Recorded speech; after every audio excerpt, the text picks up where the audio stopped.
All right, so we've got all the components I want to use here. I've even got a background sky and an overlay on the background should I want to use it. And I've got some extra reference layers in case I need them. But now, how do I kind of finish this off? Well, I only wanted to suggest this creature. I want it to be very subtle in how it suggests the creature. So now I want to go through layer by layer using a low opacity eraser, pretty large, extremely soft. And I want to think of it not as being my creature, but as being clouds, being cloud content. You know, what cloud content makes sense? And I might even just do a little bit of moving around, like this little highlight from the claw. I might decide to move that in a little bit.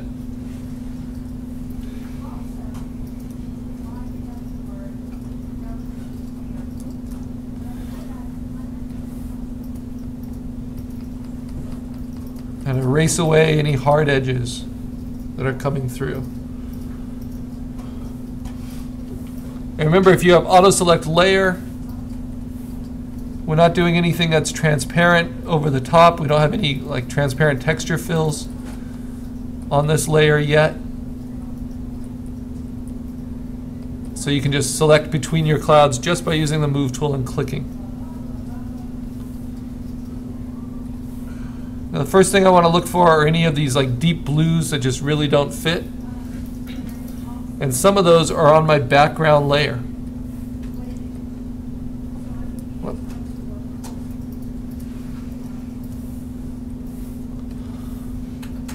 Like this one. So I'm going to erase that back.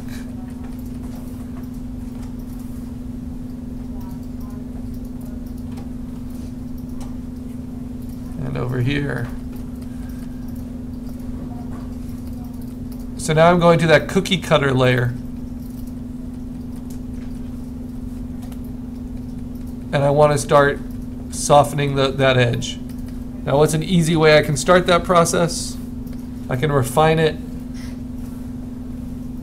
and then soften it by biting away at it, feathering it even a little bit more.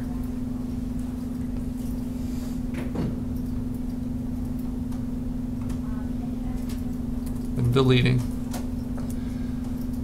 Okay, but how do I make these now look more like clouds? We're going to start using some new tools. So the first new tool, it's above the dodge and burn tools. And it's called the smudge tool.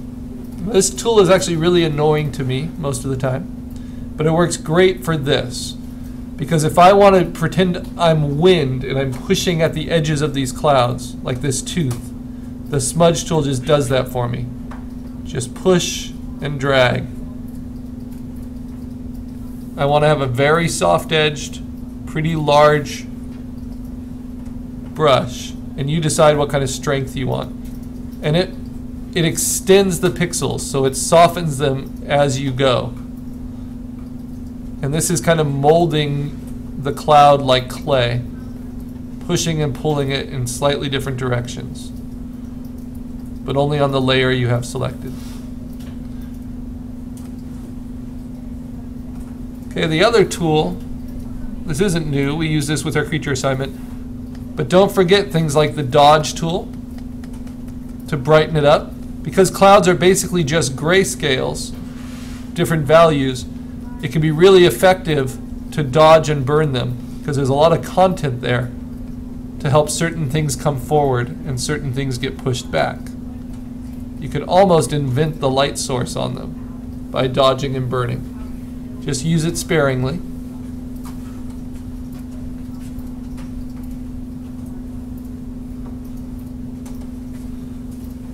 And then, of course, erasing and softening that way with your soft eraser.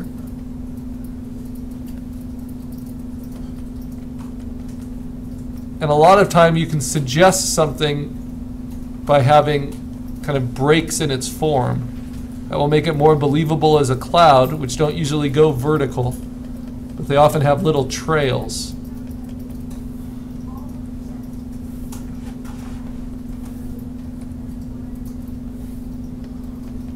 If I dodge these to catch a little bit more light,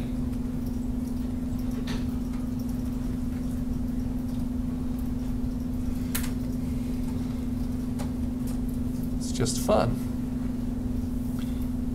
Then I erase away, help it kind of break up. Separate clouds, especially where things look too smooth.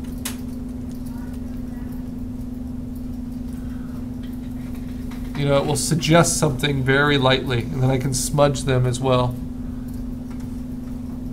Kind of move them into place, like they're being tugged by the wind.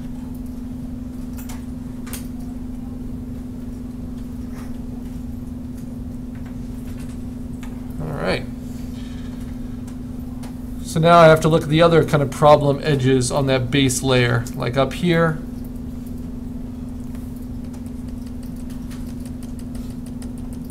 Subtle erasing, kind of spotty, break it up.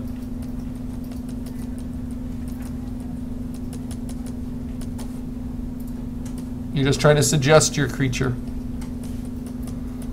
Suggest the textures of your creature, the mass of your creature. You don't want to be too literal.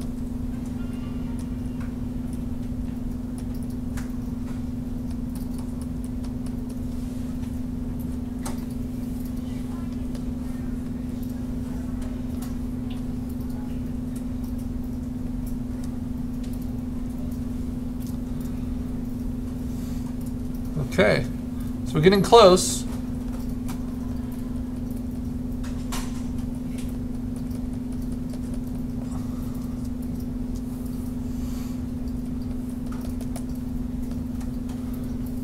If you want to dim a whole lot of it, you can just use a really large brush, low opacity, and just kind of hit it a few times. Take the edges down a little on whatever layer you're on.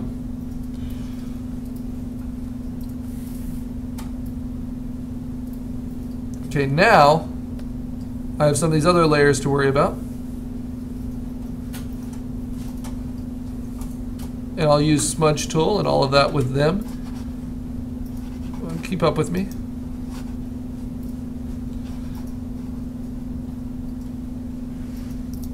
Okay, so let's see, that layer, it's doing pretty well. This layer, I can work with this a little. So let's smudge it. Let's push it and pull it a little. Set it into place. That will soften some of these hard edges you see.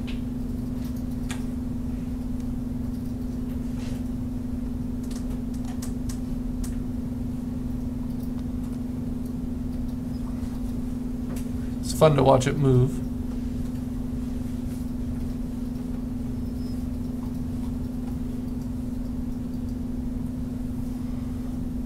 If you do it too much, it just looks like it's all blurred out, and the clouds lose their definition.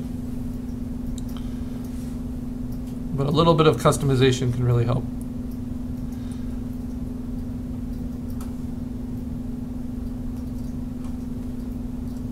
Now, what I don't like about the smudge tool is it takes a long time to process it.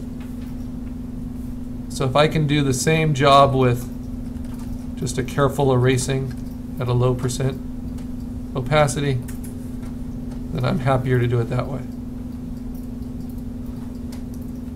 But often we're too heavy-handed,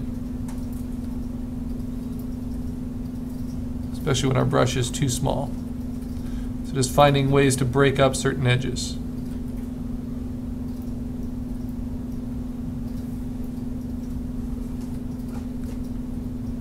Okay, so that layer is looking pretty good. Let's move on.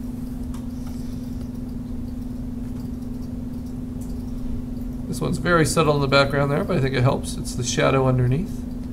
The first layer I put in. Just make sure there aren't any hard edges poking through that are causing problems.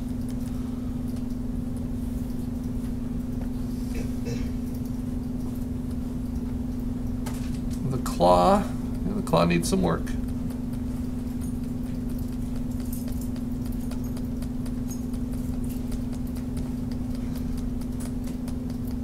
And the only problem with erasing is you don't know what the overall effect is, how much of that is cumulative from multiple layers. So you just have to kind of work through it systematically. You do what you can on one layer, and then you can go back on another. But it all adds up. Because a lot of this could be the background too that needs work. Okay, and I said we were going to finish it up. So now I've got most of it worked out. I'm going to erase a little bit from the background layer here. Whoop, not that much.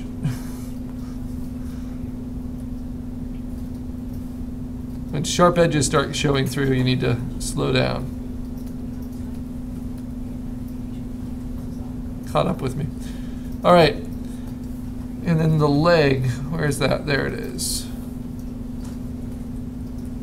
Take little bites away from that.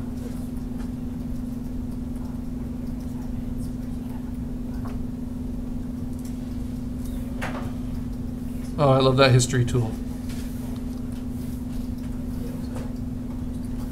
It's one other hard edge to soften out. Okay, so now, how do I finish it all off? Well, there's some areas that just aren't working yet. Like the teeth, I can brighten those a little. Just by erasing away. The head is still pretty amorphous. So now I'm going to go to the very top, make a new blank layer, right click on it and mark it red, double click it, call it clone stamp. This is my finishing layer. Then I'm going to use the clone stamp tool, sampling all layers at a fairly low opacity, like below 50 probably. A nice large soft brush. Okay, and then I'm going to take highlights from wherever I want and add them in to other areas. Let's take the opacity down even more. And just paint with cloud material, my own cloud material. And the more I do this, as long as it's at a low opacity, the more I'm kind of integrating all of these different textures and colors and edges into something that's more believable. And I can use it to kind of bring out the shape of my creature. The idea of my creature, which is a very subtle thing. I can even use it to kind of bite away at the background, because I'm sampling all layers, even the background layers. So if those blues don't quite match, I can always paint the blue into my clouds on this top layer. Now, why is it marked red? Why is it a top layer? Well, just like with our creature project, you don't want to actually be changing your pixels.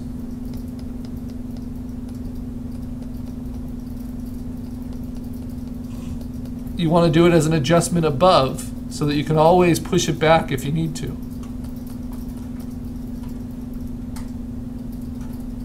Just need it to catch up with me. Here we go.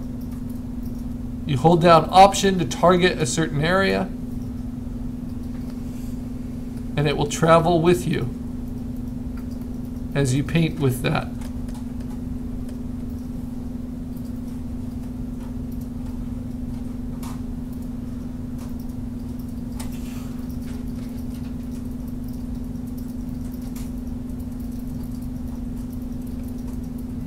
So if holes in your clouds look too bright or too dark, you just take some cloud from around there, patch them up a little.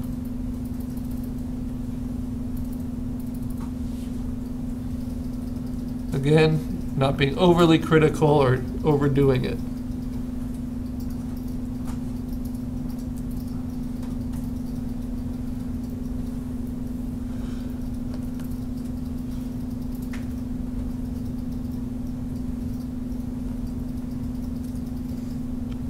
And if you push it too far, remember it's all on its own layer. So it can all be, the opacity can be taken down, or you can erase away.